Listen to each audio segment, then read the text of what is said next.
Bien-aimés dans le Seigneur, je vous salue au nom de notre Seigneur Jésus-Christ. Une fois encore, je remercie le Seigneur pour cette opportunité qu'il nous donne de nous retrouver autour de sa parole. J'invite le Saint-Esprit à prendre le leadership, à prendre la direction, la conduite de cette rencontre. Merci Saint-Esprit de ce que tu viens nous conduire dans la profondeur de ta parole et de ce que tu viens nous illuminer et que tu viennes illuminer les yeux de notre cœur pour saisir la révélation qui est cachée dans ta parole, dans le nom puissant de Jésus-Christ de Nazareth. Alors, la semaine dernière, nous avions fêté la Pâque, nous avions parlé de la Pâque et nous avons vu qu'il y avait deux éléments essentiels dans la Pâque, c'était l'agneau et son sang, n'est-ce pas? Ils avaient mangé l'agneau et ils avaient mis le sang de l'agneau, selon Exode 12, sur le linteau, les deux poteaux de leur maison, et cela les avait protégés contre la mort. Donc la Pâque, c'est Jésus qui est venu donner son sang. Parce qu'il est venu donner son sang, parce qu'il est venu s'offrir lui-même en sacrifice, nous sommes délivrés de l'esclavage du péché et l'esclavage de Satan, du Pharaon, et maintenant nous sommes réconciliés avec Dieu. Donc, je voudrais parler aujourd'hui de beaucoup de choses, et je voudrais commencer par parce que quand nous parlons de la Pâque, nous parlons évidemment du sacrifice du véritable agneau qui est Jésus-Christ de Nazareth. Et ce sacrifice s'est passé sur la croix. Et la Bible dit dans Galates chapitre 3 que Christ nous a rachetés de la malédiction de la loi en étant lui-même malédiction. Car la Bible dit, maudit soit quiconque est pendu au bois. Maudit soit quiconque est pendu au bois, afin que la bénédiction d'Abraham puisse nous parvenir.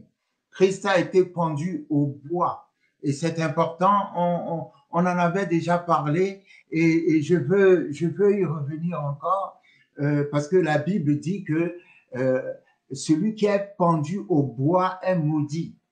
Donc, Christ a été pendu au bois, c'est-à-dire à la croix, et par cela, il nous a rachetés. Ce faisant, il nous a rachetés de toute forme de malédiction, de la malédiction de la loi, c'est-à-dire de la malédiction qu'a entraîné la loi. La loi était, tu ne mangeras pas, tu pourras manger de tous les fruits qu'il y a dans le jardin, tu pourras manger de tous les arbres, mais tu ne mangeras pas du fruit de l'arbre de la connaissance du bien et du mal. C'est ça la loi en fait. Car le jour où tu en mangeras, tu mourras. Et nous avons vu qu'il s'agissait de deux morts, mort spirituelle et mort physique. Donc, la malédiction de cette loi qui disait de ne pas manger du fruit de la connaissance du bien et du mal, la malédiction de cette loi, la conséquence de cette loi, c'est la mort spirituelle et la mort physique qui, évidemment, ont entraîné la maladie, la pauvreté.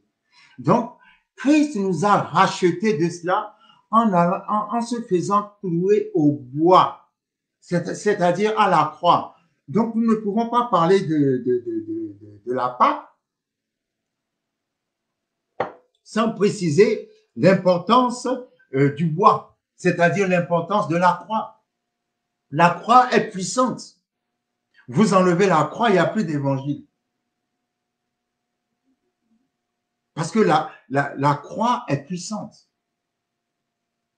La croix est la base de toutes choses. Et lorsque nous allons dans Colossiens chapitre 2, à partir du verset 14, je vais lire ce verset. La Bible dit, « Il a effacé l'acte dont les ordonnances nous condamnaient et qui subsistait contre nous et il l'a détruit en le clouant à la croix. Il a dépouillé les dominations et les autorités et les a livrées publiquement en spectacle, en triomphant d'elles par la croix. Alors, c'est très puissant ce verset, parce que le verset dit que Christ, numéro 1, au travers de la croix, par la croix, il a déchiré l'acte dont les ordonnances nous condamnaient. Je peux dire, il a déchiré l'acte qui, en fait, nous condamne. C'est quoi l'acte dont les ordonnances nous condamnaient? Cet acte-là, c'est qu'ils ont mangé du fruit de l'arbre de la connaissance du bien et du mal.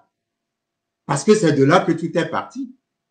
C'est parce qu'ils ont mangé, ils ont commis cet acte-là.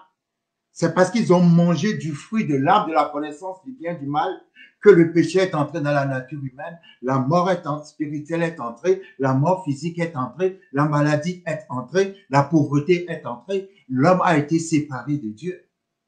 Pourquoi? Parce qu'ils ont commis cet acte en mangeant, n'est-ce pas, de l'arbre de la connaissance du bien et du mal. Et la Bible dit que par la croix, sur la croix, en mourant sur la croix, Jésus a effacé cet acte.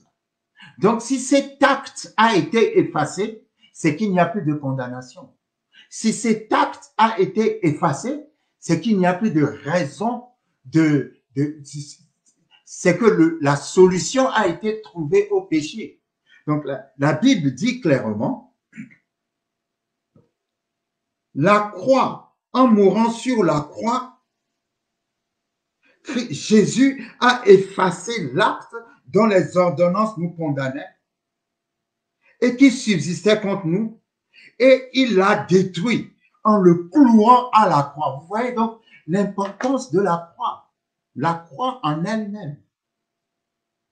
La croix en elle-même. Aujourd'hui, je voudrais parler par rapport à 8 œuvres accomplies sur la croix, 8 œuvres obtenues dans la croix, 8 œuvres accomplies par Jésus-Christ au travers de la croix. Et comme ce passage le dit clairement, il a dépouillé, Jésus a dépouillé les dominations et les autorités et les a livrées publiquement en spectacle en triomphant d'elles par la croix. J'aime trop ça. La croix, c'est sur la croix, il y a eu un triomphe. La Bible n'a pas dit en arrivant à les vaincre par la croix, en arrivant à les deux. Non, non, non. La Bible dit en triomphant d'elle. Le triomphe. Moi, j'aime aller dans la racine des mots. J'ai regardé le verbe triompher dans le Larousse. Triompher veut dire obtenir une victoire éclatante. Oh, come on. Jésus-Christ a obtenu sur le monde des ténèbres, sur Satan, sur les principautés sataniques, sur tout ce qui est ténèbres. Jésus-Christ, à cause de la croix, sur la croix et par la croix, a obtenu une victoire éclatante. Come on. Come on. Il a triomphé par la croix. Et donc, au travers de la croix, se dégagent 8 œuvres qui, lorsque nous les comprenons, lorsque nous les recevons, sont des œuvres, les œuvres du salut qui vont, comment dirais-je, fortifier notre foi. Non seulement ça va fortifier notre foi, mais ça va nous éclaircir sur notre identité en Christ. Lorsque nous comprenons vraiment ces 8 points que nous allons voir, ces 8 points que Jésus-Christ a obtenus sur la croix, ces 8 œuvres accomplies par Jésus-Christ sur la croix.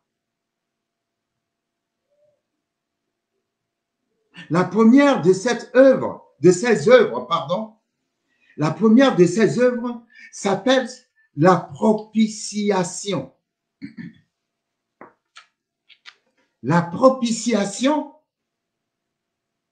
nous permet de comprendre que la colère que Dieu avait contre nous est tombée sur Jésus-Christ lorsqu'il était sur la croix. Parce que la Bible dit que nous étions des enfants rebelles à cause de nos péchés, à cause de nos comportements, à cause de la manière dont nous vivions. Parce que nous vivions dans le péché, nous commettions le péché. Nous ne connaissions que le péché. Quand Dieu nous regarde, cela provoquait chez Dieu un sentiment de colère parce que nous étions, la Bible va jusqu'à dire, nous étions ennemis de Dieu. Donc, lorsque Dieu nous regarde, d'abord au travers du péché d'Adam et au travers de nos péchés, nous provoquions la colère de Dieu. C'est pour ça que la Bible dit que nous étions des enfants de colère.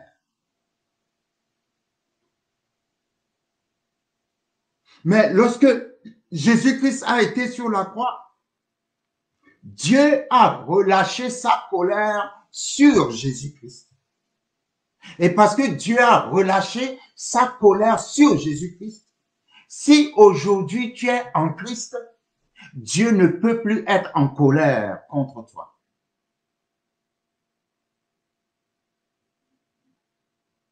Si aujourd'hui tu es en Christ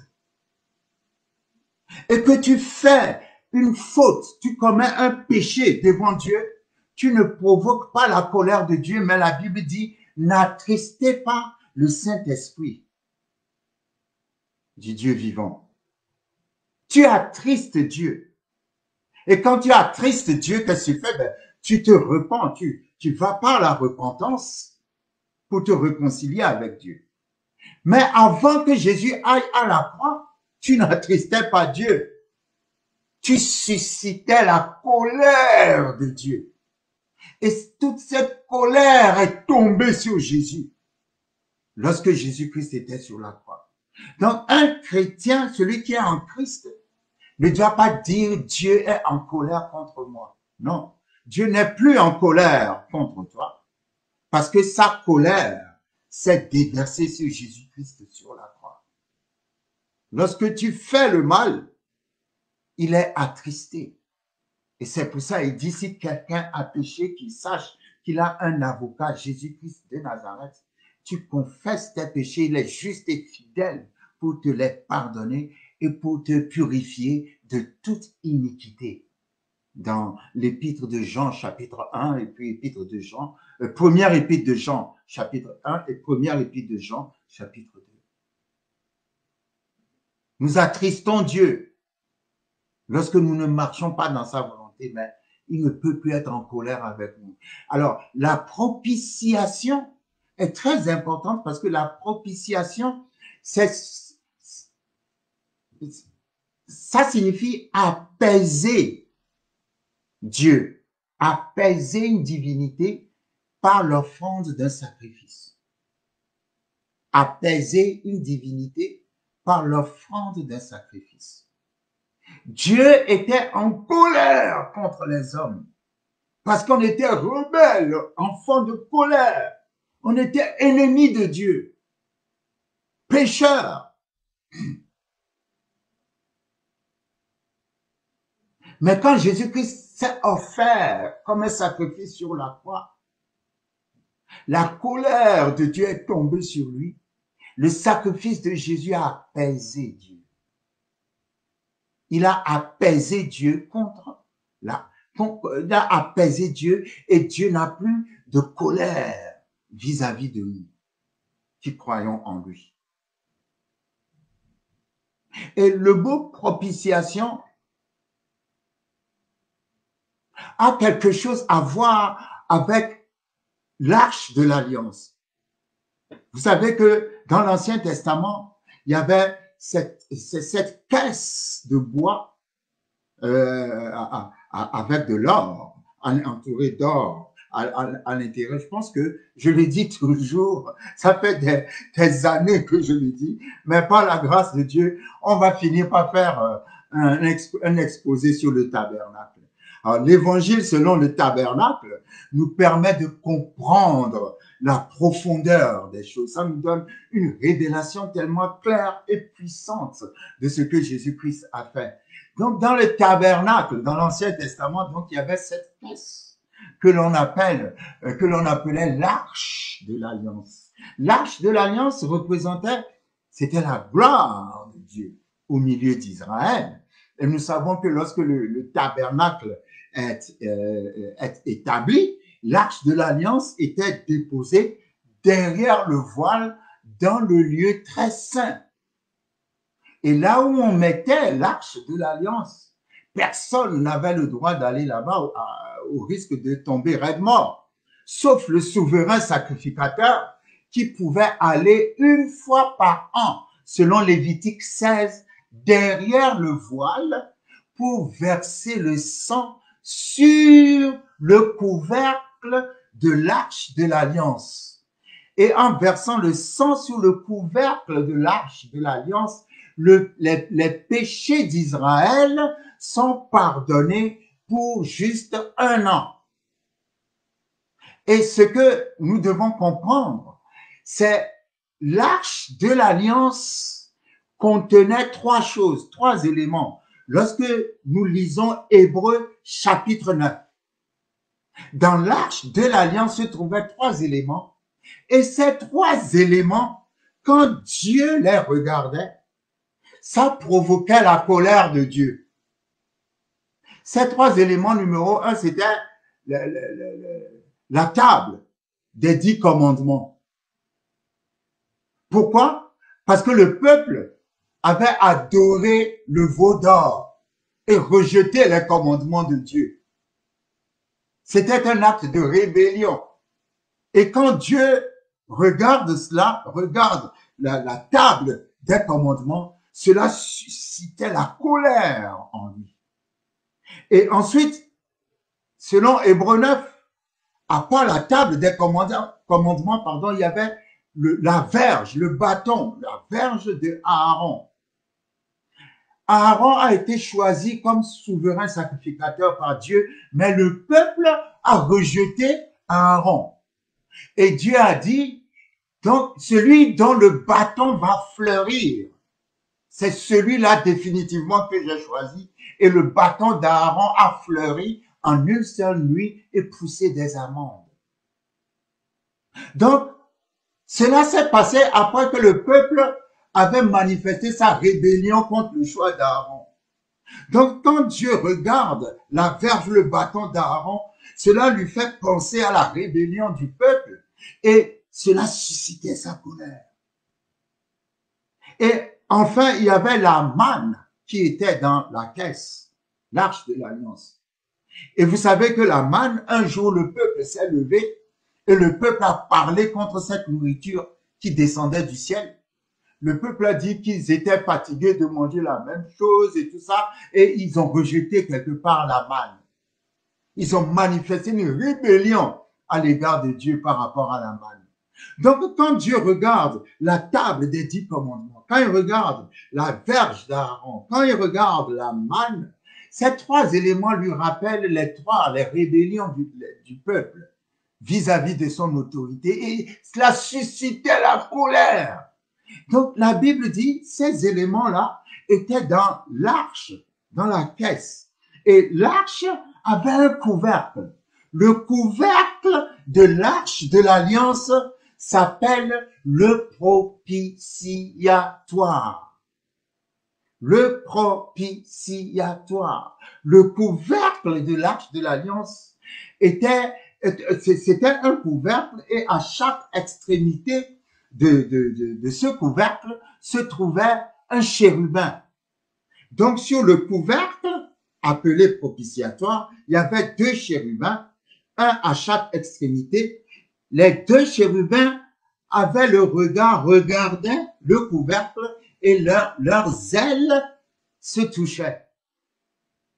Et lorsque le souverain sacrificateur, lorsque Moïse entrait dans le lieu très saint pour verser le sang qui va apaiser la colère de Dieu, le sang était versé au milieu des deux chérubins sur le propitiatoire, sur le couvercle. Et quand le sang était versé, Dieu regardait le sang. Et quand il regardait le sang, il ne regardait plus, il ne voyait plus les éléments de rébellion. Il ne voyait plus la manne, le bâton d'Aaron, la table des 10 commandements. Il ne le voyait plus parce que le sang les couvrait. Et quand il voyait le sang, il n'était plus en colère. Sa colère était apaisée. Sa colère était apaisée pendant 1 an. Lévitique chapitre 16.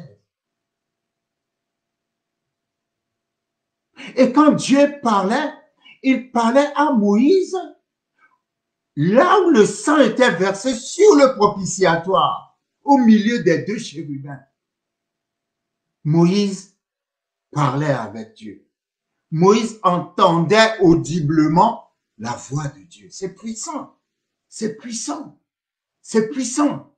Et ce couvercle-là s'appelle le propitiatoire. Et nous voyons par là le rôle de ce couvercle, c'est que quand le sang est versé sur le couvercle, Dieu est apaisé dans sa colère parce qu'il ne voyait plus les éléments de rébellion, parce que le sang couvrait les éléments de rébellion. Et comme c'était le sang des animaux, il ne couvrait cela que pendant 1 an. Mais quand Jésus-Christ viendra pour verser son sang, la colère de Dieu est tombée sur Jésus, mais par le sang que Jésus-Christ a versé, Jésus-Christ a enlevé les éléments de colère. Jésus-Christ nous a purifiés au travers de son sang, en sorte que quand Dieu nous regarde, il n'est plus en colère contre nous. Sa colère est apaisée parce que le sang de Jésus-Christ, qui est plus parfait que le sang des animaux, a été versé et a été versé une bonne fois pour toutes, pas pour 1 an. Donc, lorsque nous lisons 1 Jean chapitre 2 à son verset 2, la Bible dit ceci. La version Darby dit ceci. La version Darby. Alors, je ne fais pas la publicité à Darby, mais personnellement, je trouve que Darby est une des meilleures traductions bibliques en français. La version Darby, c'est très important d'avoir la Bible, traduction Darby. La traduction Darby, dans 1 Jean chapitre 2, verset 2, dit ceci, en parlant de Jésus, il est lui-même la propitiation pour nos péchés, non seulement pour les nôtres, mais aussi pour ceux du monde entier. Alors, le propitiatoire, le couvercle sur lequel se trouvaient les deux chérubins, au milieu duquel Dieu apparaissait, la voix de Dieu devenait audible et parlait avec Moïse, là où le sang était versé. Ce couvercle-là, le propitiatoire, c'était Christ. C'était Jésus-Christ lui-même. C'était Jésus-Christ qui, par son sang, a apaisé la colère de Dieu. Donc, là, je ne voulais pas rentrer dans tous ces détails, mais bon, ce n'est pas grave. Nous voyons que par la propitiation, il y a un verset qui dit dans la Bible, Jésus-Christ a été la victime, propitiatoire. Tout ça là, c'est pour nous faire comprendre que au travers de son sang, la colère de Dieu a été apaisée. Et parce que Dieu n'est plus en colère contre nous, alors comment dirais-je, la conséquence, c'est que nous sommes devenus justes. Nous sommes justifiés. la propitiation a emmené la justification. Lorsque tu crois en Jésus-Christ, lorsque tu le reçois comme ton Seigneur et Sauveur, la Bible dit que Dieu te déclare juste. Juste veut dire comme si tu n'as jamais péché. Le plus grand criminel au monde qui déclare en toute sincérité, je reçois Jésus comme mon Seigneur et Sauveur, je l'accepte dans ma vie comme mon Seigneur et Sauveur. Je reconnais qu'il est venu sur cette terre mourir pour mes péchés, ressusciter dans ta mort. Je t'invite, Seigneur, dans mon cœur, je te reçois comme mon Seigneur et Sauveur. Ce criminel qui fait cette prière en toute sincérité, Dieu le regarde et Dieu ne se souvient plus de ses crimes. Dieu le déclare juste. Cela paraît trop facile et trop simple, mais c'est cela la puissance de l'évangile, justement. Lorsque tu crois de tout ton cœur, en toute sincérité, en Jésus-Christ et que tu le reçois comme ton Seigneur et Sauveur, Dieu te déclare juste. Donc, le fait que la propitiation, c'est-à-dire le fait que la colère de Dieu a été détournée de nous pour tomber sur Jésus-Christ sur la croix, cela fait que maintenant nous sommes justes. C'est-à-dire nous avons été justifiés. Quand Dieu nous regarde, il ne nous regarde plus comme des pécheurs. La Bible dit dans 2 Corinthiens chapitre 5, en parlant de Jésus, celui qui n'a point commis de péché a été fait péché, en sorte qu'en lui nous devenions la justice de Dieu. Le mot justice est le contraire du mot pécheur. Cela pourra faire aussi l'objet d'une de nos études bibliques un de ces jours. Tu ne peux pas être juste et pécheur. Ou tu es pécheur, ou tu es juste. Le pécheur, c'est celui qui ne connaît pas Jésus, c'est celui qui n'a pas reçu Jésus comme son Seigneur et Sauveur. Mais une fois que tu as reçu Jésus comme ton Seigneur et Sauveur, tu n'es plus pécheur, tu es juste, même si tu as péché. Amen. Parce que même si tu as péché et que tu te repens sincèrement, ben, tu es réconcilié avec Dieu. C'est ceux qui ne connaissent pas Jésus qui portent encore l'identité de pécheur. Mais une fois que tu as reçu Jésus comme ton Seigneur et Sauveur, tu n'es plus pécheur, même si tu as péché. Tu es déclaré juste. Jésus a dit dans Jean chapitre 16, le Saint-Esprit viendra vous convaincre de péché. Pourquoi? Parce que vous n'avez pas cru en moi. C'est quoi le péché? C'est quand on ne croit pas en Jésus. Celui qui ne croit pas en Jésus est pécheur. Mais celui qui croit en Jésus n'est pas pécheur, il est justice. Il est la justice de Dieu. Il est déclaré juste. Même s'il tombe et qu'il se repent, il revient dans la relation. Mais nous n'allons pas, comment dirais-je, nous allons revenir là-dessus. Donc, l'œuvre de la croix a produit d'abord la propitiation, qui est la colère de Dieu apaisée, qui s'est détournée de nous les pécheurs pour tomber sur Jésus. Par conséquent, nous sommes justes, nous sommes devenus justes, la justice de Dieu. Nous avons été justifiés. Justifiés parce que Jésus-Christ a payé, comment dirais-je, en quelque sorte payé le prix, et nous allons y venir. Donc, nous avons la propitiation, conséquence de la propitiation, la justification. Ensuite, au travers de la croix, nous avons la rédemption. La rédemption, c'est quoi? C'est que un prix a été payé. Jésus-Christ nous a rachetés de deux choses. Numéro un, nous étions esclaves de Satan. Et numéro deux, nous étions esclaves du péché. Esclaves de Satan et esclaves du péché.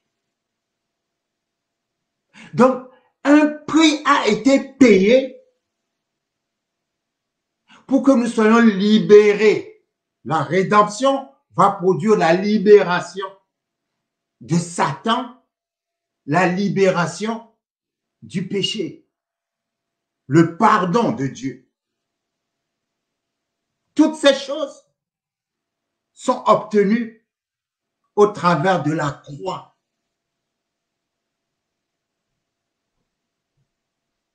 Lorsque nous disons que nous avons été, Christ nous a rachetés de la malédiction de la loi. Lorsque nous parlons du rachat, l'épître de Pierre dit, car nous n'avons pas été rachetés par de l'or et par de l'argent, mais par le sang précieux. La Bible n'a pas dit simplement par le sang. La Bible a dit par le sang et précisé précieux. Le précieux, là, ça veut dire que l'or et l'argent ne peuvent pas acheter le sang de Jésus-Christ. Le sang que Jésus-Christ a déposé pour nous libérer de l'esclavage de Satan et de l'esclavage du péché, ce sang-là, parce que c'est le sang de Dieu, la Bible l'appelle le sang précieux. Donc, l'or ne peut pas l'acheter, ce sang. Les diamants ne peuvent pas acheter le sang de Jésus. Tous les trésors qu'il y a sur la terre, sur toutes les planètes, ne peuvent pas acheter le sang de Jésus-Christ de Nazareth. La Bible dit, et j'aime beaucoup cette image-là dans 1 Timothée chapitre 2. 1 Timothée chapitre 2, la Bible dit que Jésus-Christ s'est donné lui-même en rançon. Voilà. Et le mot rançon a une portée capitale. Parce que la rançon, c'est quoi? La rançon, c'est l'argent qu'on demande de payer lorsqu'on a pris quelqu'un en otage.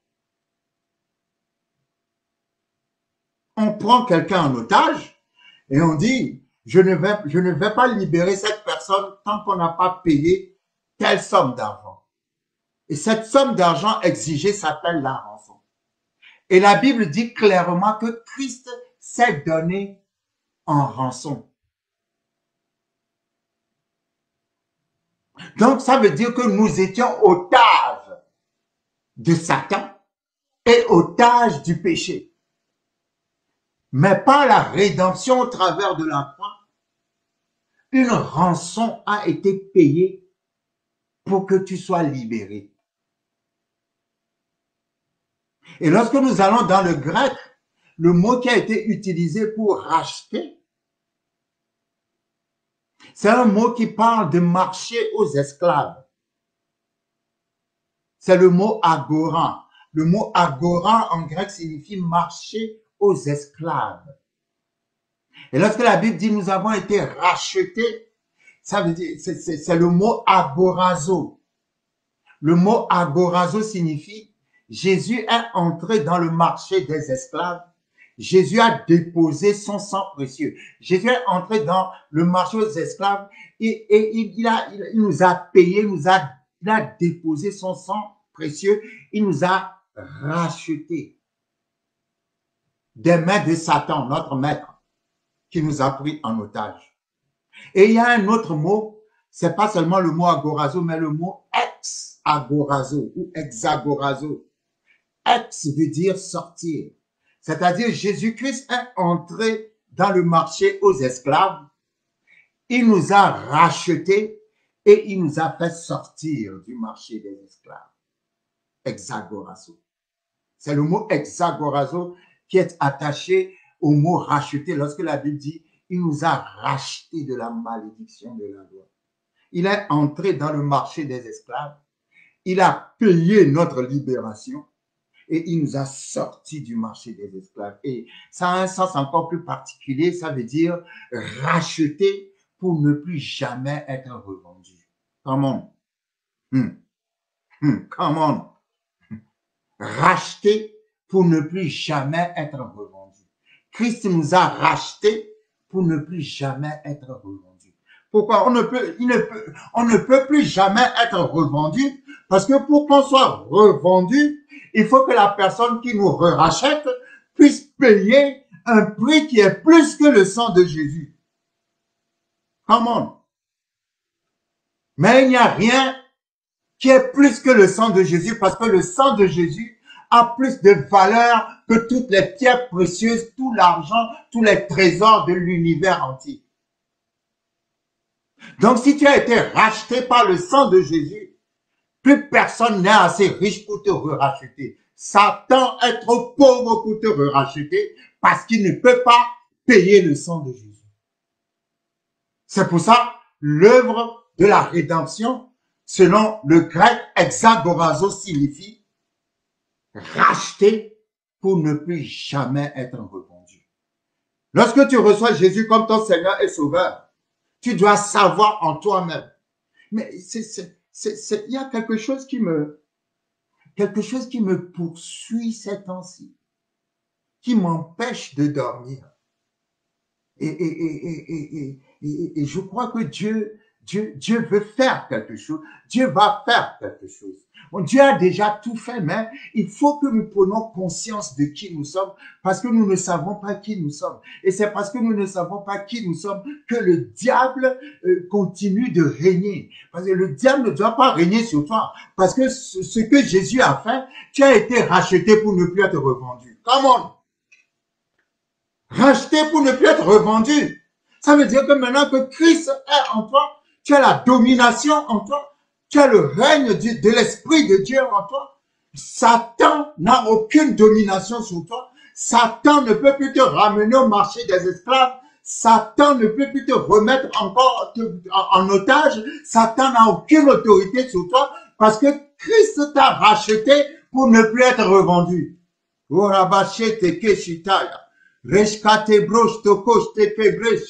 Pour ne plus être revendu, pour ne plus jamais être sous l'autorité de Satan. Il fallait que quelque chose se passe pour que Christ dise tout est accompli. Si Christ dit tout est accompli, c'est qu'on ne peut plus te racheter encore. Ce n'est pas possible. Tout est accompli pour l'éternité. Tu as été racheté. Quelqu'un répète après moi, j'ai été racheté pour ne plus être revendu.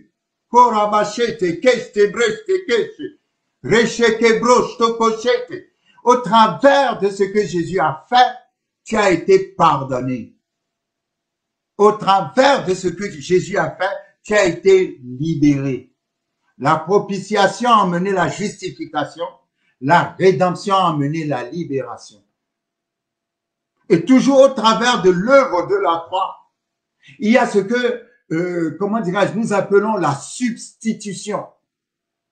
Jésus-Christ, notre substitut. Bon, toutes ces choses, j'en parle, mais j'en parle en passant là-dessus.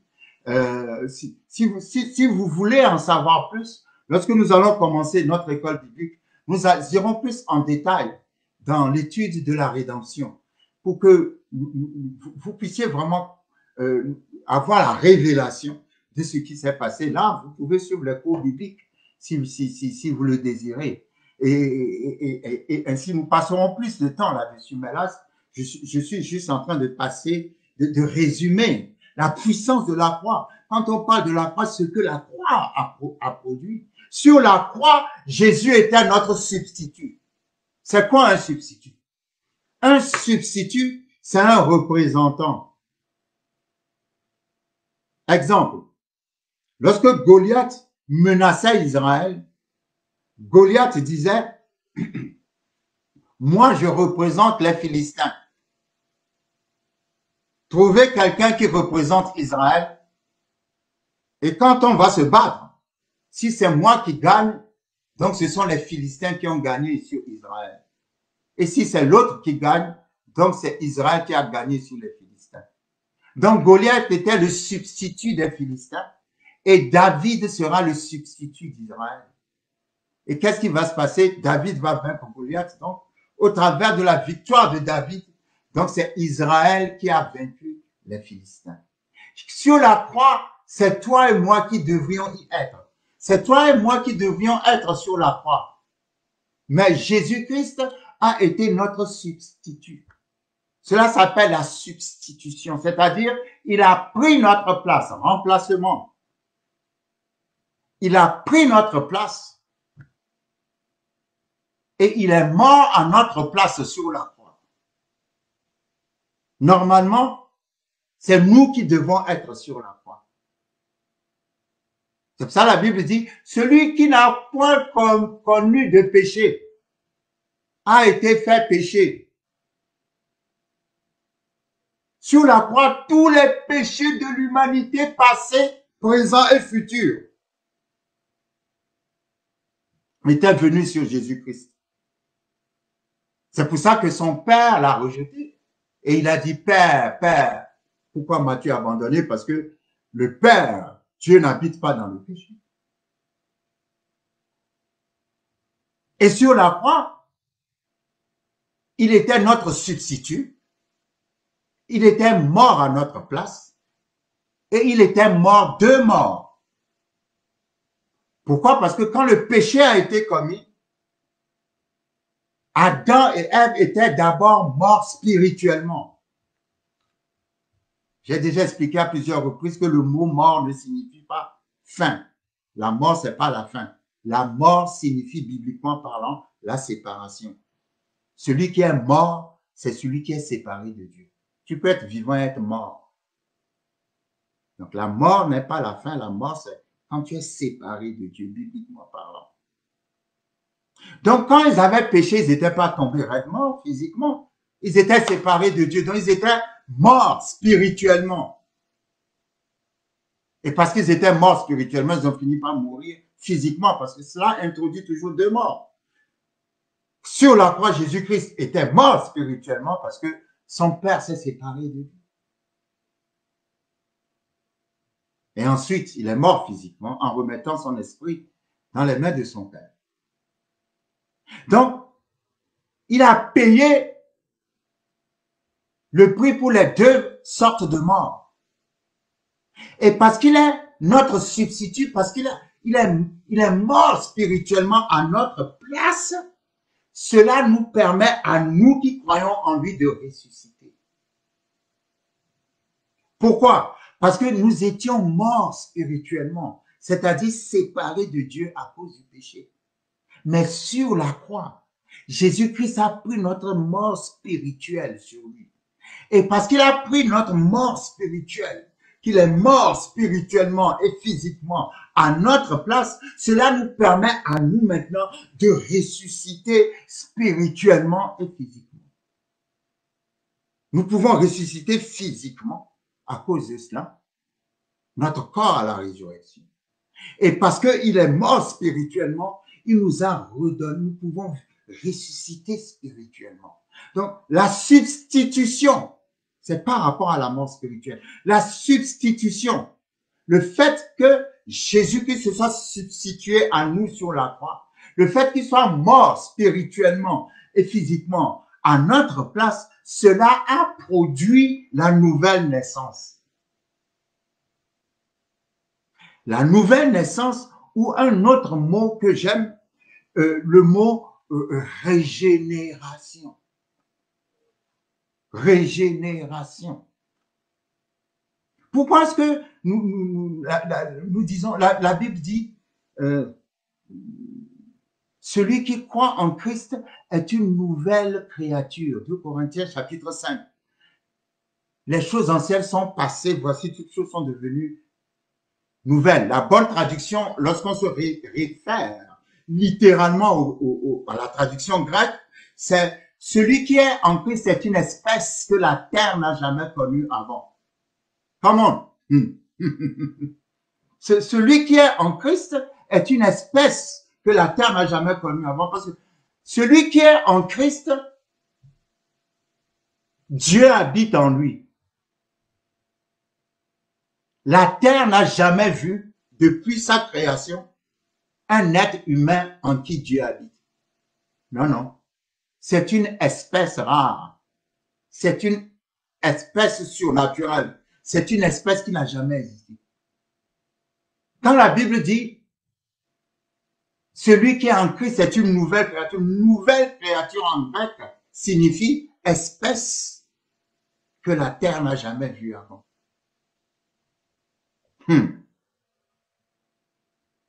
Il y a quelque chose qui me poursuit. J'en parlais tout à l'heure, mais comment dirais-je, je me suis laissé aller à autre chose.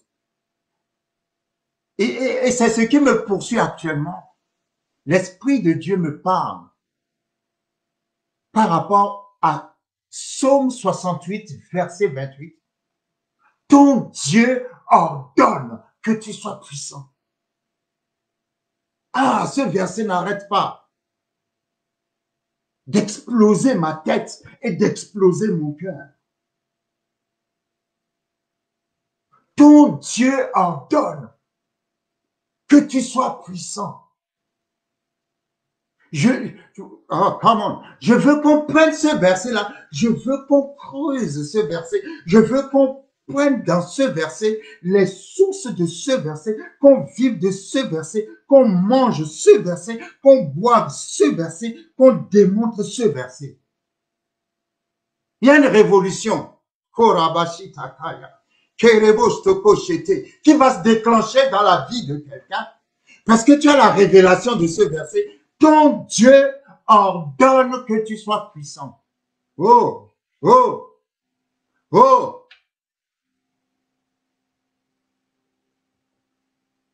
Dieu ne te demande pas d'être puissant. Dieu ne te dit pas d'être puissant. Il te l'ordonne. Ton Dieu ordonne que tu sois puissant. Il y a une puissance dans laquelle nous ne marchons pas. Nous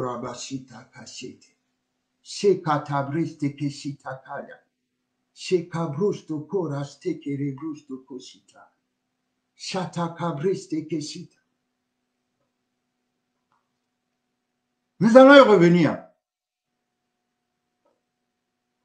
Parce que Jésus-Christ a pris la mort spirituelle. Il est mort à notre place. Alors, nous pouvons naître de nouveau. L'expression naître de nouveau en grec, c'est traduit naître d'en haut. Quand nous parlons de naître de nouveau, nous parlons de naître d'en haut. Parce qu'il ne s'agit pas d'une naissance charnelle. Non, il faut naître de l'Esprit de Dieu, naître de Dieu. Naître d'en haut. Et c'est ça qui est puissant. C'est là où vous voyez qu'il y a vraiment quelque chose qui se passe. Lorsque quelqu'un se décide sincèrement à recevoir Jésus-Christ comme son Seigneur et Sauveur, nous voyons des prostituées qui ont reçu Jésus comme Seigneur et Sauveur et qui d'un seul coup sont dégoûtées de la prostitution. Pourquoi? Parce qu'en recevant Jésus-Christ comme Seigneur et Sauveur, ils ont été régénérés. Elles ont été régénérées. Régénérées, c'est-à-dire nés de nouveau, c'est-à-dire changement de nature, changement de ADN. Quand tu reçois Jésus comme ton Seigneur et Sauveur, tu reçois l'ADN de Jésus.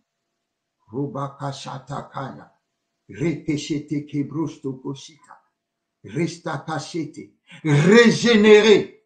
Vous savez, la régénération ou la nouvelle naissance, c'est un mot très puissant, la régénération. Très puissant. Très puissant. Régénération. Changement de nature. C'est quand même curieux. C'est quand même curieux. Tu fais la prière, tu reçois Jésus comme Seigneur et Sauveur. Celui qui était un criminel, d'un seul coup, arrête de tuer, se repent et change radicalement. Tu te dis, mais ce n'est pas la même personne. Oui, ce n'est pas la même personne. Pourquoi? Parce qu'il a reçu l'ADN de Jésus. Par la substitution, il y a la régénération qui est la nouvelle naissance. C'est une puissance. Une prostituée qui arrête brutalement la prostitution. Un criminel qui arrête brutalement de tuer les gens.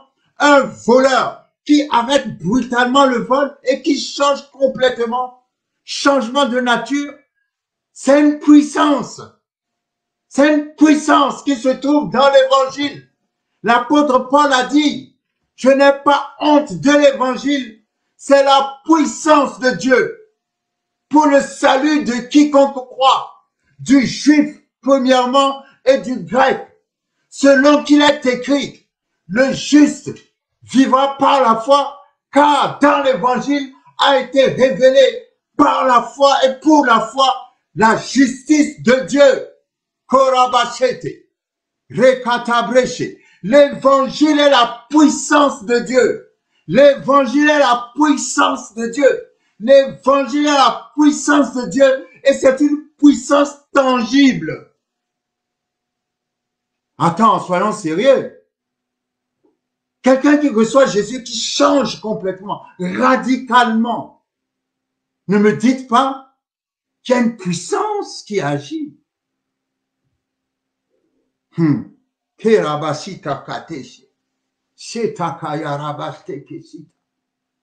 La régénération. Pourquoi? Parce que sur la croix, il y a eu la substitution. Jésus-Christ a été notre substitut. La propitiation a produit la justification. La rédemption a produit la libération. La substitution a produit la régénération ou la nouvelle naissance. Et parce que nous sommes nés de nouveau, changement de nature, changement d'ADN. Vous savez, dans le mot régénérer, il y a le mot gène. Ce qu'on appelle gène ici, c'est les chromosomes. C'est pas les gènes, les chromosomes dans notre sang, l'ADN, c'est pas les gènes que l'hérédité, le caractère est transféré. De gène, nous avons génération. De gène, nous avons généalogie. Gène, nous avons régénéré, c'est-à-dire changement de gène. Les gènes, chromosomes, ADN. De gènes, nous avons le mot génétique. Tout ça est lié à gène. Et tout ça se retrouve dans régénérer.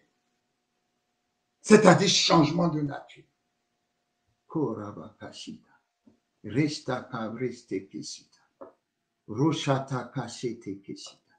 Et parce que nous sommes nés de nouveau, qu'est-ce qui se passe? Parce que nous sommes nés de nouveau, nous avons la réconciliation. Nous sommes réconciliés avec Dieu.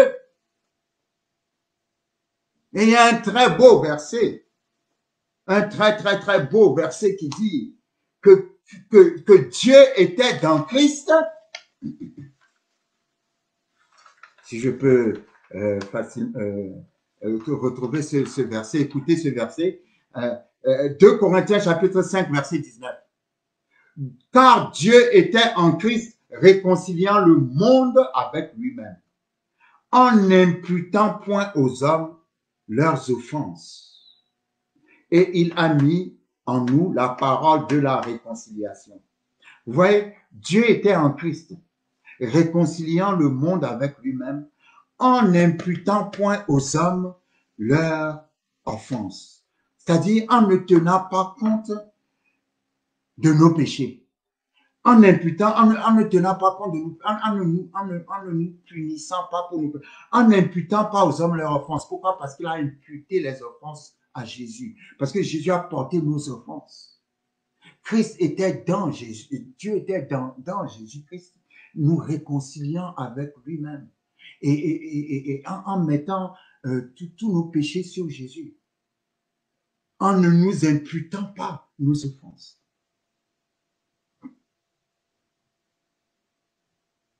Et après toutes ces œuvres, nous pouvons dire que nous sommes réconciliés avec Dieu maintenant. Dieu n'est plus en colère contre nous maintenant. Maintenant, nous sommes déclarés justes, c'est-à-dire nous sommes acceptables. Nous pouvons entrer dans sa présence sans complexe d'infériorité, sans peur, sans gêne, sans honte. Nous sommes libres de l'esclavage du péché et de Satan. Nous sommes régénérés parce que Jésus-Christ s'est substitué, a porté la mort spirituelle, s'est substitué à nous sur la croix. Nous sommes réconciliés avec Dieu, rachetés pour ne plus être revendus au travers de la croix. Et en dernière et huitième position, nous recommençons la propitiation pour la justification, la rédemption pour la libération, la substitution pour la régénération ou la nouvelle naissance, la réconciliation, et parce que nous avons été réconciliés, en huitième position, la Bible dit, il nous a donné une nouvelle position. C'est quoi la nouvelle position? La nouvelle position est que nous sommes assis dans les lieux célestes en Christ Jésus.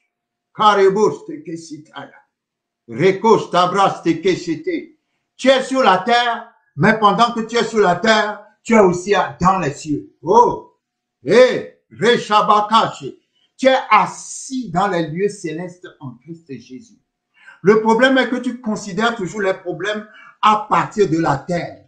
Parce que quand tu regardes une montagne au niveau de la terre, la montagne est trop grande et plus grande que toi. Mais si tu considères la montagne assis dans les lieux célestes, je peux dire à quelqu'un, tu n'as pas de montagne. Ah, cette montagne n'existe pas. Je dis, cette montagne n'existe pas. Parce que tu es assis dans les lieux célestes en Christ Jésus. Lorsque tu es en haut, tous les défis, tout ce qui est en bas paraît trop petit et paraît tout petit. Alléluia. Par la croix, nous avons une nouvelle position. Nous sommes positionnés dans les lieux célestes en Christ Jésus. Ça doit fortifier la foi de quelqu'un. C'est pour ça que l'Esprit de Dieu ne me donne pas la paix. Parce que l'Esprit de Dieu dit, ton Dieu ordonne que tu sois puissant.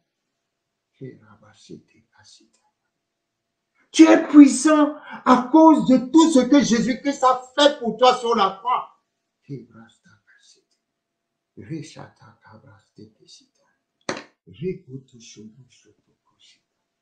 Il a dit, tout est accompli. Tout est accompli en grec, tetelestai. Tetelestai. Au temps des Romains, c'est un certificat qu'on donne à un prisonnier qui vient de purger sa peine. Donc, le jour où le prisonnier sort de prison, on lui donne un certificat avec un tampon. Ce tampon, c'est écrit tetelestai, c'est-à-dire tout a été payé. C'est-à-dire le prisonnier a tout payé, il a tout purgé. Tout a été payé. Maintenant, il est libre. Jésus a dit sur la croix, tetelestai, tout a été payé. Tout est accompli.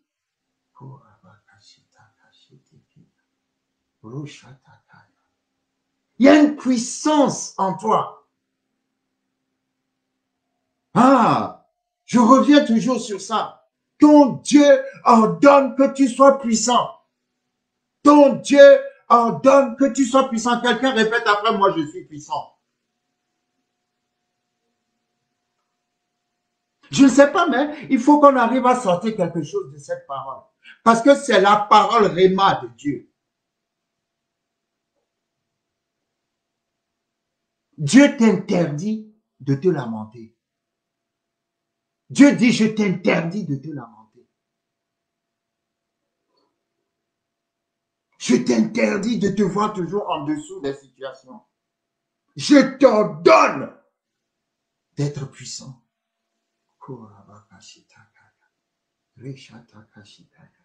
Au milieu de ta maladie, même si on dit que la maladie est incurable, au milieu de ta misère, au milieu de ta famine, au milieu de ta pauvreté, au milieu de tous les problèmes qui sont sur ta tête, quelqu'un va se lever ce matin par la foi et déclarer, je suis puissant.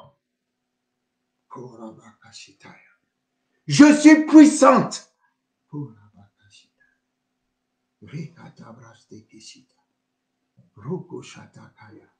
Parce que ton Dieu ordonne que tu sois puissant. Jésus-Christ a dit avant de quitter les apôtres, vous recevez une puissance. Où as-tu mis ta puissance? Dieu veut que tu réveilles la puissance. Vous recevrez une puissance. Le Saint-Esprit survenant sur vous. Quelqu'un dit, je suis puissant. L'Esprit de Dieu ne peut pas habiter en toi. Et tu vas toujours te lamenter. Non, je suis puissant.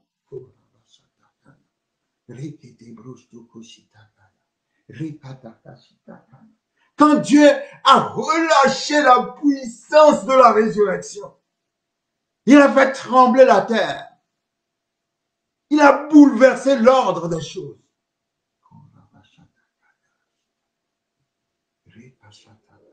Cette puissance habite en toi. Et Dieu te dit aujourd'hui, je t'ordonne d'être puissant. Vous recevez une puissance.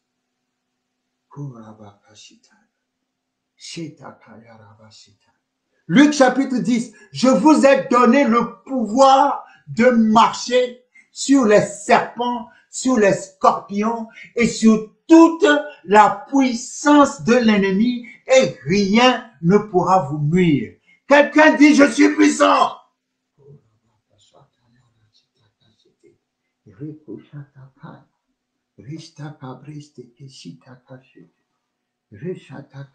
Je vous ai donné le pouvoir de marcher sur toute la puissance de l'ennemi. Donc, la puissance qui est en toi est plus grande que toute la puissance de l'ennemi. Ton Dieu ordonne que tu sois puissant.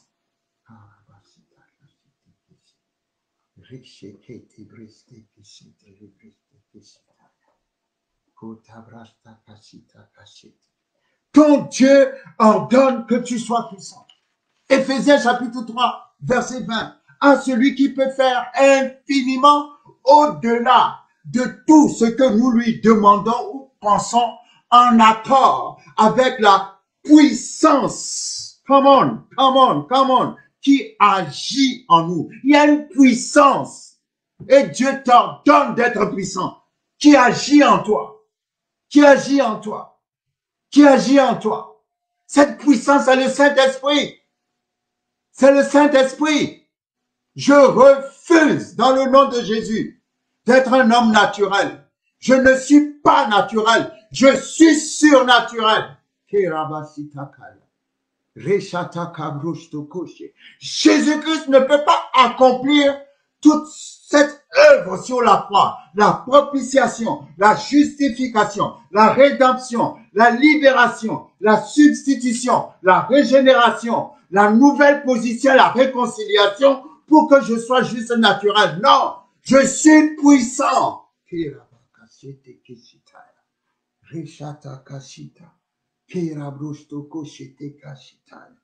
Rekoto brochoto koto shete kere brochoto koshita rekata brash. Quelqu'un n'aura pas la paix tant que tu n'es pas rentré dans la révélation de cette parole. Tu n'auras pas la paix jusqu'à ce que tu sois puissant, jusqu'à ce que tu démontres. Le mot puissance le plus souvent est traduit par le mot Dunamis. Dunamis, suivez-moi bien, se réfère, est-ce que vous connaissez, je suis sûr que vous avez déjà entendu, ou bien vous connaissez cet instrument qu'on appelle dynamo. Quand on était collégien, on avait notre bicyclette là pour aller au collège. Et la nuit, pour produire la lumière, il y a le dynamo sur notre bicyclette. Le dynamo produit une énergie qui produit la lumière. Et cette énergie est déclenchée quand le dynamo frotte le pneu de la bicyclette. Alors, l'énergie est dégagée, produit comment dirais-je, la lumière. Alors, dynamo a un lien avec dynamis. Alors, dynamis en grec signifie la puissance miraculeuse. Il y a en toi la puissance miraculeuse. Mais cette puissance miraculeuse ne peut pas fonctionner si ça ne frotte pas quelque chose. Aïe, aïe, aïe. Si c'est pas actionné. Si tu ne poses pas des actes de foi. Si tu ne fais rien, que tu es juste là, toujours en train de te lamenter, toujours en train de te plaindre, toujours en train de voir le mal partout. Non. Dieu t'ordonne d'être puissant. C'est-à-dire, mets en action ton dynamo.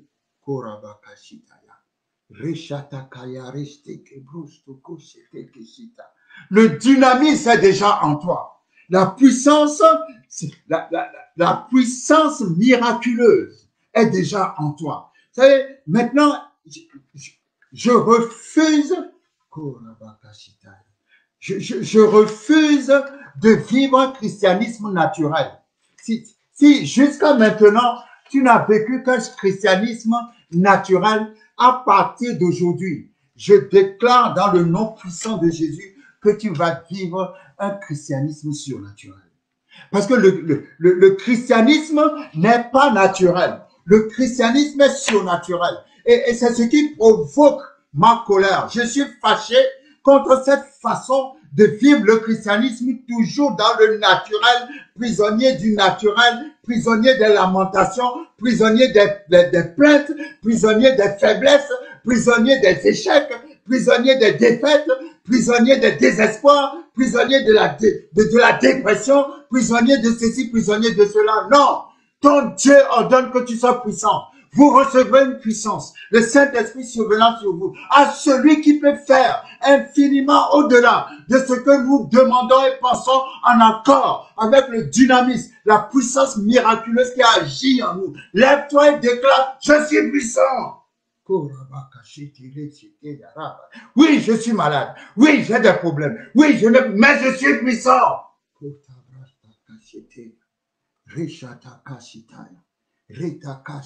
Ma puissance, la puissance de Dieu en moi finira par me faire surmonter tous les handicaps de la vie. Ah, j'aime ce verset. Ton Dieu ordonne que tu sois puissant.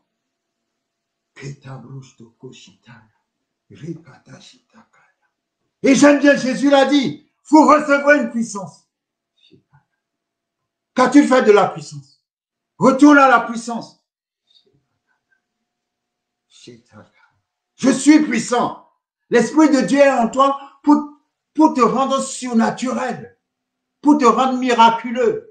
Tu es porteur de miracles. Tu es faiseur de miracles, porteuse de miracles. Dis à ton voisin, je suis porteur de miracles.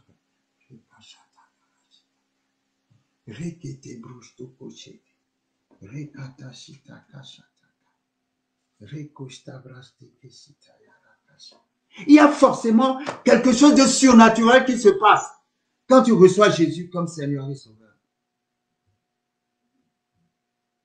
Il y a quelque chose de surnaturel. Garde ce surnaturel. Ne garde pas le naturel. Garde le surnaturel. Cette puissance qui fait que quelqu'un peut naître de nouveau.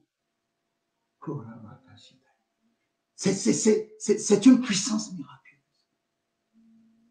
J'ai le miraculeux en moi. Parce que l'Esprit de Dieu habite en moi. Je suis puissant. Quand je dis je suis puissant, cela n'a rien à voir avec la chair, cela n'a rien à voir avec l'orgueil, cela n'a rien à voir avec la vanité. Je suis puissant parce que la puissance de Dieu habite en moi. Cette puissance est appelée dynamis, qui signifie puissance miraculeuse. Comment?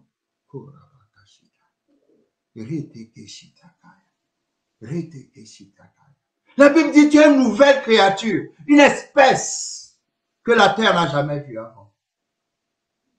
Tu es une espèce dans laquelle c'est la première fois que la terre voit des êtres humains en qui Dieu habite. Ah, come on. Ne me dis pas que Dieu habite en toi et tu es toujours faible, tu te sens toujours en bas. Non, non, non, non, non, non, non, non, non, non, non, non, non. Tu es puissant. Tu es puissante. Je viens bouleverser l'état d'esprit de quelqu'un. Je viens bouleverser la mentalité de quelqu'un. Ton Dieu ordonne que tu sois puissant. Nous n'avons pas fini avec ces versets.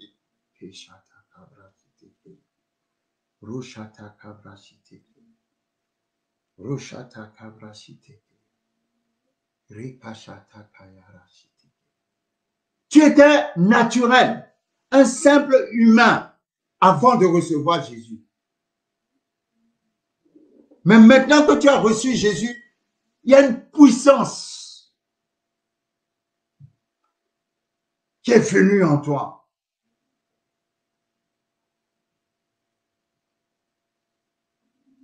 Maintenant, tu ne vis plus seulement dans le naturel, mais tu vis dans la puissance.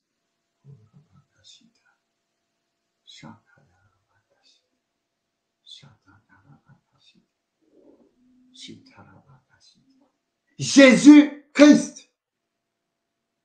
Jésus avait deux natures. Il était humain à 100% et il était Dieu à 100%. Il y a des moments, il agissait comme un humain, Jésus. Et il y a des moments où il agissait comme Dieu, Christ. Christ, qui veut dire loin, loin, est le nom qui se réfère à sa divinité.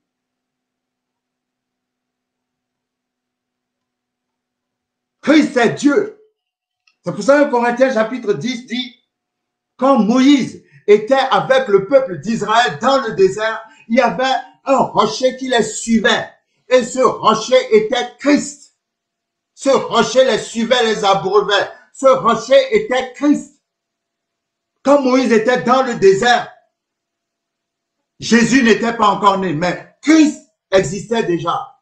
Christ les abreuvait déjà. Parce que Christ est Dieu. Maintenant, Jésus est né de la Vierge Marie. C'est son humanité. Sinon, Christ n'est jamais né. Quand nous prions au nom de Jésus-Christ, c'est-à-dire en tant qu'être humain, nous passons par son humanité Jésus pour avoir accès à la divinité Christ. Et il y a des versets dans la Bible où, au lieu de au nom de Jésus-Christ, nous lisons en Christ Jésus. Quand c'est en Christ Jésus, là c'est Dieu qui vient vers nous. Mais quand c'est Jésus-Christ, là c'est nous qui allons vers Dieu.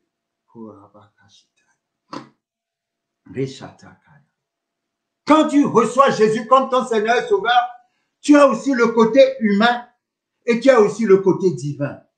Tu n'es pas un simple être humain. Quelqu'un doit changer de mentalité aujourd'hui. Je ne suis pas un être humain simplement. Je suis aussi un être divin. Je n'ai pas seulement l'humanité, mais je suis aussi la divinité. La plupart du temps, dans les événements de la vie, nous réagissons et nous restons, nous demeurons avec le côté humain dans notre humanité. Mais aujourd'hui, j'ai un message pour quelqu'un. Dieu dit, je t'ordonne d'être puissant. C'est-à-dire, passe de l'humanité à la divinité. Comment? Il y a la divinité en toi. Le dynamisme, le pouvoir miraculeux. Dieu dit, je t'ai donné le pouvoir de marcher sur toute la puissance de l'ennemi. C'est en toi. Tu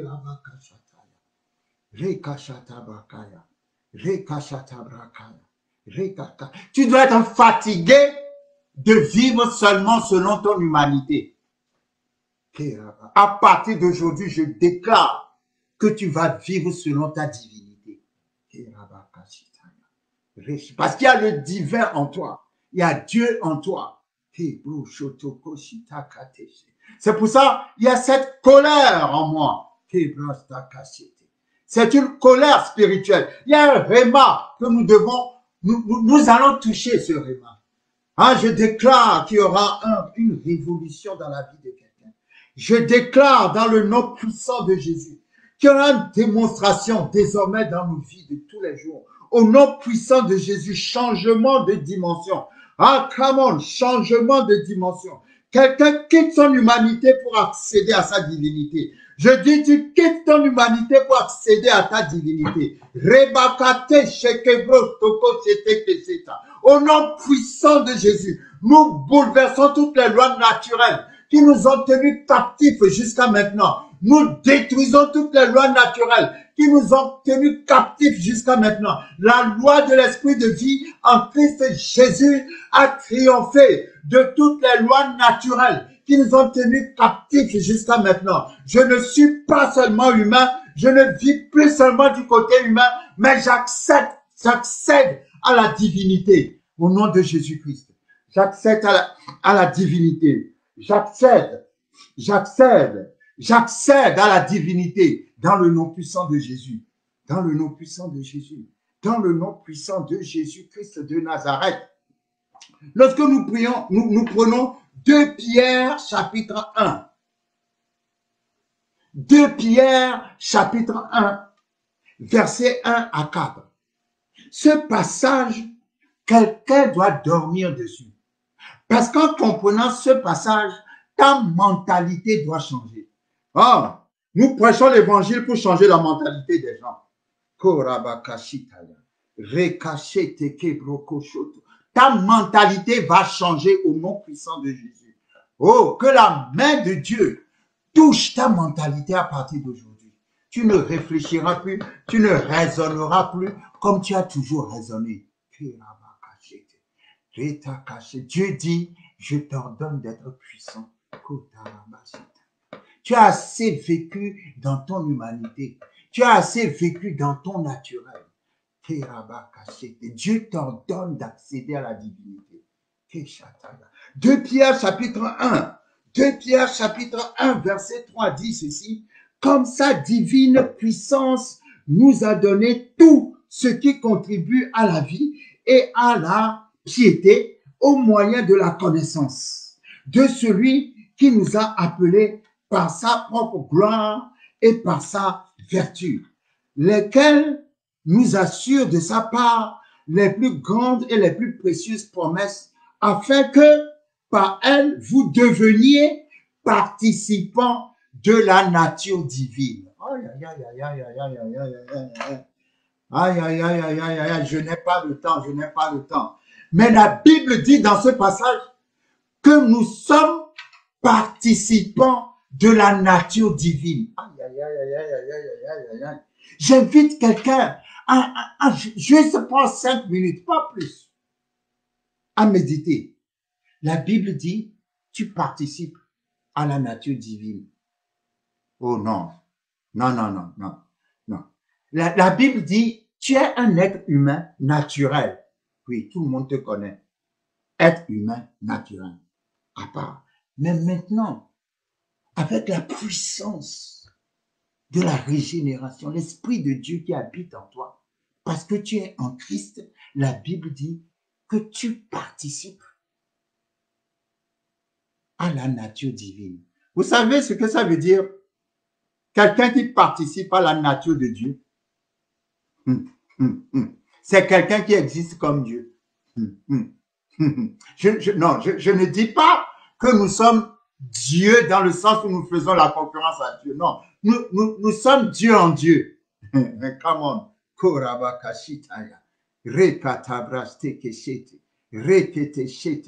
Nous participer à la nature divine veut dire régner comme Dieu. C'est avoir le caractère de Dieu. Attendez, si tu participes à la nature de Dieu, hey, tu es en permanence dans le miraculeux. Tu es en permanence dans le merveilleux. Tu es en permanence dans le surnaturel. Nous participons à la nature de Dieu. Non, c'est tellement grand, c'est tellement puissant. Quelqu'un doit prendre conscience de ce que la parole dit aujourd'hui. Je comprends pourquoi la Bible dit quand Dieu ordonne que tu sois puissant. Lorsqu'on participe à la nature de Dieu, on règne. Ah, je déclare qu'à partir d'aujourd'hui, tu vas régner comme Dieu règne.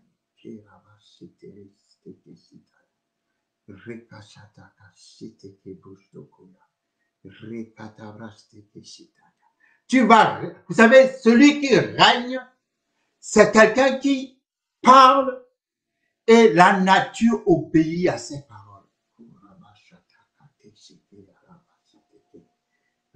Celui qui règne n'est pas victime. Ce sont les choses qui sont victimes de lui. Je déclare à partir d'aujourd'hui, tu ne seras victime d'aucune attaque de l'ennemi, mais c'est l'ennemi qui sera victime de toi. Parce que tu participes à la nature de Dieu.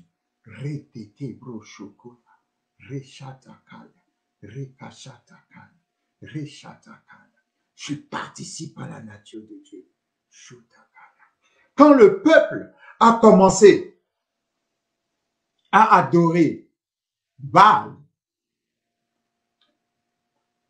Élie s'est levé.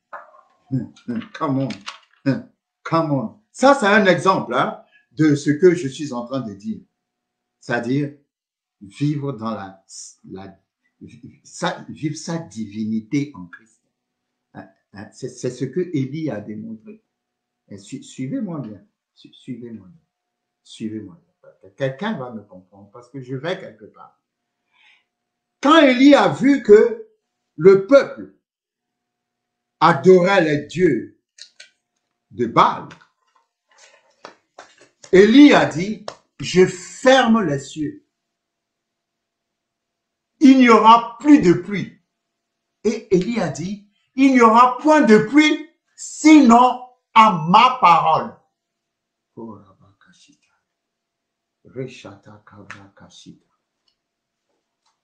Dieu a dit, si le peuple devient idolâtre, j'enverrai la sécheresse dans le pays. Dieu a dit ça. Suivez-moi bien. Et quand le peuple est devenu idolâtre, il n'y avait personne pour déclarer ce que Dieu a dit. Élie a vu que Dieu a dit ça.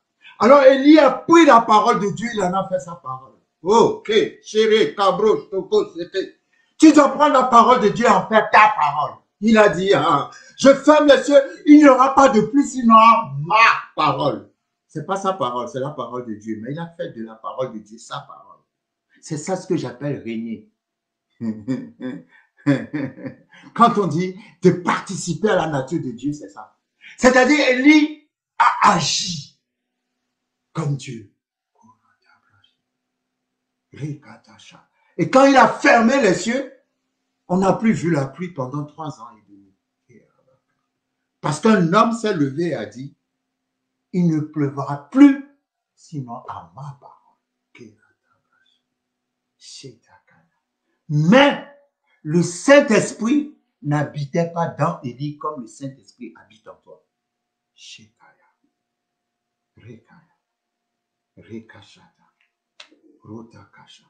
Est-ce que quelqu'un me comprend quand Dieu dit, je t'ordonne d'être puissant? Tu vis trop sur ton humanité. Aujourd'hui, je te transfère par force dans la dimension de la divinité. On verra des miracles se manifester dans ta vie. Tu n'auras plus une vie naturelle, mais surnaturelle au nom puissant de Jésus-Christ de Nazareth.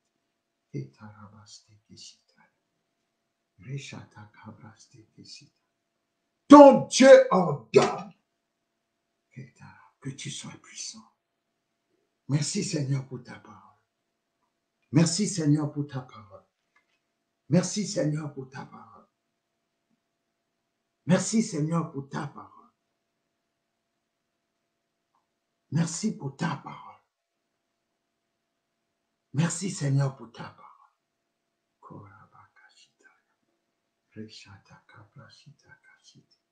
Alors que nous allons manger le repas du Seigneur,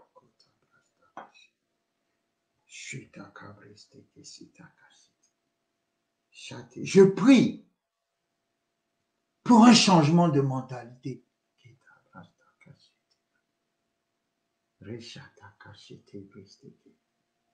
Tu dois commencer à te regarder autrement à partir d'aujourd'hui.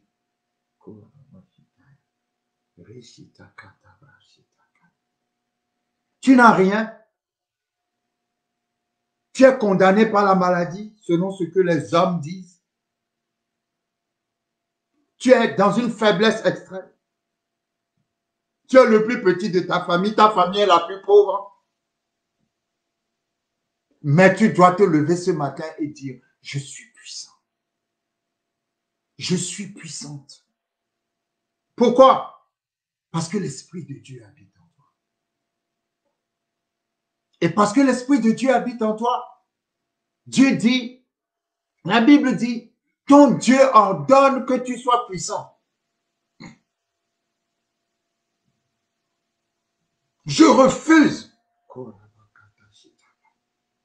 que tu sois toujours victime, que tu sois en permanence victime du naturel, victime des œuvres de l'ennemi. À partir d'aujourd'hui, j'emmène le bouleversement du Saint-Esprit dans la vie de quelqu'un. Ta vie ne sera plus jamais la même parce que Jésus-Christ a été sur la croix, il a payé le prix et il a dit tout est accompli.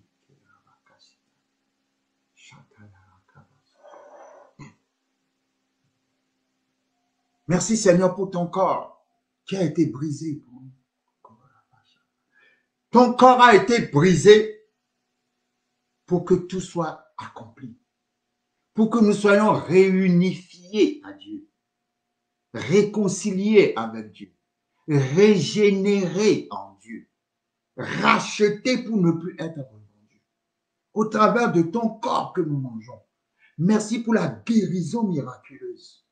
Dans le nom puissant de Jésus-Christ de Nazareth.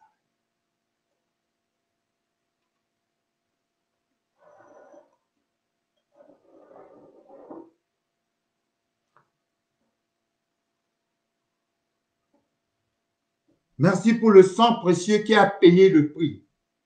Le sang qui a payé la rançon. Au travers de ce sang, je te rends grâce, Seigneur. Je déclare la guérison miraculeuse dans tout corps malade ce matin. Reçois ton miracle au nom puissant de Jésus-Christ de Nazareth. Amen.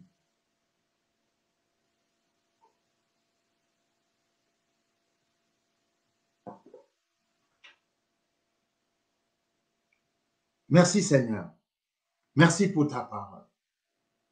Nous allons revenir, nous n'allons pas quitter encore le thème d'être puissant en Jésus-Christ. Nous allons continuer prochainement à parler encore de cette parole. Ton Dieu ordonne que tu sois puissant.